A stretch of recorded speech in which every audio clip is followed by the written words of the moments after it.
രാഷ്ട്രീയത്തിന്റെ ദിശ നിർണയിക്കുന്ന നിർണായക തെരഞ്ഞെടുപ്പിന്റെ വക്കിലാണ് സംസ്ഥാനം. ഭരണ തുടർച്ചയോ അതോ അധികാരമാറ്റമോ എന്ന വലിയ ചോദ്യമാണ് ഇപ്പോൾ വോട്ടർമാരുടെ മുന്നിലുള്ളത്.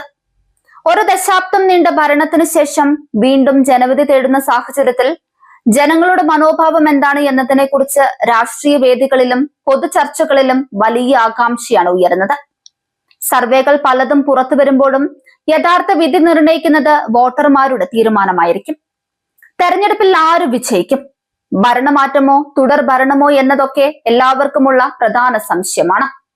വിവിധ മാധ്യമ സ്ഥാപനങ്ങൾ തെരഞ്ഞെടുപ്പ് സർവേകളും നടത്തി. എല്ലാ സർവേക്കും അപ്പുറം വോട്ടർമാർ ഏപ്രിൽ 9 യഥാർത്ഥ വിധി തീരുമാനിക്കും. എങ്കിലും സമീപകാല തെരഞ്ഞെടുപ്പ് സർവേകൾ വിശദമായി പരിശോധിച്ചാൽ ഒരു കാര്യം വ്യക്തമാണ്. കേരള ചരിത്രത്തിൽ സമാനതകളില്ലാതെ 10 വർഷം ഒരു സർക്കാർ തുടർഭരണം നടത്തി മൂന്നാമതും ജനവിധി തേടാൻ ഇറങ്ങുമ്പോഴും ശക്തമായ ഭരണവിരുദ്ധ വികാരമൊന്നും തന്നെ അലയടിക്കുന്നില്ല. അതായത് ഓരോ 5 വർഷം കഴിയുമ്പോഴും സർക്കാരുകളെ മാറ്റി മാറ്റി പരീക്ഷിച്ചിരുന്ന കേരള ജനത 2 ടേം പൂർത്തിയാക്കിയ ഒരു മുന്നണിയെ തന്നെ വീണ്ടും തെരഞ്ഞെടുക്കുന്നതിൽ എതിർപ്പ് കാണിക്കുന്നില്ല. കുറച്ചുകൂടി വ്യക്തമായി പറഞ്ഞാൽ ഈ സർവേകളെല്ലാം ഇഴകീറി പരിശോധിച്ചാൽ LDFന്റെ തുടർഭരണത്തിനാണ് കേരളത്തിലെ വോട്ടർമാർ മുൻഗണന നൽകുന്നത്. ഓൺ മനോരമയുടെ ഏറ്റവും പുതിയ പോൾ പ്രകാരം 10 വർഷത്തെ ഭരണത്തിന്റെ തുടർച്ചയായി പിണറായി വിജയൻ 3ാം തവണയും മുഖ്യമന്ത്രിയാകണമെന്ന് 49.82% പേർ ആഗ്രഹിക്കുന്നുണ്ട്. LDFനെതിരെ ഭരണവിരുദ്ധ വികാരമില്ലെന്നും വികസന പ്രതിച്ഛായ അതിനെയെല്ലാം മറികടക്കുന്നുവെന്നുമാണ് റിപ്പോർട്ടുകൾ പറയുന്നത്. ചുരുക്കത്തിൽ നിഷ്പക്ഷമെന്ന് തോന്നിപ്പിക്കുന്ന എല്ലാ മാധ്യമ സർവേകളും LDFന് തന്നെ മുൻതൂക്കം നൽകുന്നു. കേരളത്തിലെ മുൻകാല തെരഞ്ഞെടുപ്പ് ചരിത്രം പരിശോധിക്കുമ്പോൾ ഭരണപക്ഷത്തേക്കാൾ പ്രതിപക്ഷത്തിന് വോട്ടെടുപ്പിലും പ്രചരണത്തിലുമെല്ലാം മേൽക്കൈയുള്ളതായി കാണാം. എന്നാൽ നിലവിലുള്ള സർവേകളെല്ലാം 10 വർഷത്തെ ഭരണം ഇടതുമുന്നണിക്ക് മത്സര രംഗത്തു നൽകുന്ന വ്യക്തമായ മുൻതൂക്കത്തിലേക്കാണ് വിരൽ ചൂണ്ടുന്നത്. ഏതായാലും കേരളവും കേരള രാഷ്ട്രീയവും ഒരു വഴിത്തിരിവിലാണ് എന്ന് നിസ്സംശയം പറയാം.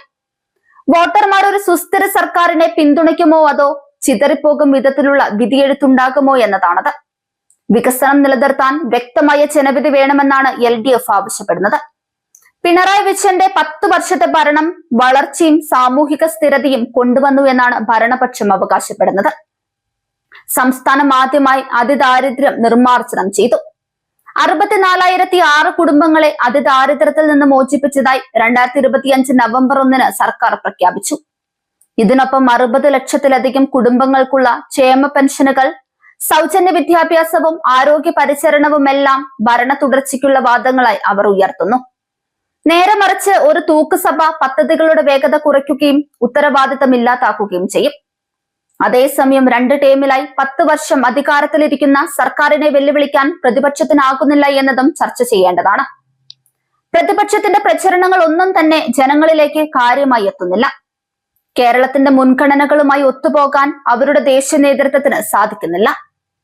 കേരളത്തിന് വെളിയിലെ വിദ്വേഷ വിഭജന രാഷ്ട്രീയത്തിൽ ഇവിടുത്തെ വോട്ടർമാർക്ക് താല്പര്യമില്ലെന്നാണ് ഓരോ വിലയിരുത്തലുകളിലും കാണുന്നത്. ഒരുമയുടെ കേന്ദ്രമായി കേരളം ഇന്നു നിലനിൽക്കുന്നതിൽ ഇടതുപക്ഷത്തിന്റെ സെക്യുലർ ഭരണം തീർച്ചയായും വലിയ പങ്ക് വഹിക്കുന്നുണ്ട്. ശബരിമല പോലുള്ള വിഷയങ്ങളോ ബാഹ്യമായ രാഷ്ട്രീയ ആക്രമണങ്ങളോ വോട്ടർമാരെ കാര്യമായി സ്വാധീനിക്കുന്നില്ല. അതുകൊണ്ട് തന്നെ ജനങ്ങളുടെ മനോഭാവം വ്യക്തമാണ്. വൈകാരികതയേക്കാൾ പ്രായോഗികതയ്ക്കാണ് ജനങ്ങൾ ഇപ്പോൾ പ്രാധാന്യം നൽകുന്നത്. കേരളത്തിലെ മാധ്യമങ്ങളുടെ പ്രധാന സർവേകളെല്ലാം LDFന് മുൻതൂക്കം പ്രവചിക്കുകയും തെരഞ്ഞെടുപ്പ് എത്ര അടുത്തായാലും ഇടതുപക്ഷത്തിന് വ്യക്തമായ മേൽക്കൈ ഉണ്ടെന്നുമാണ്.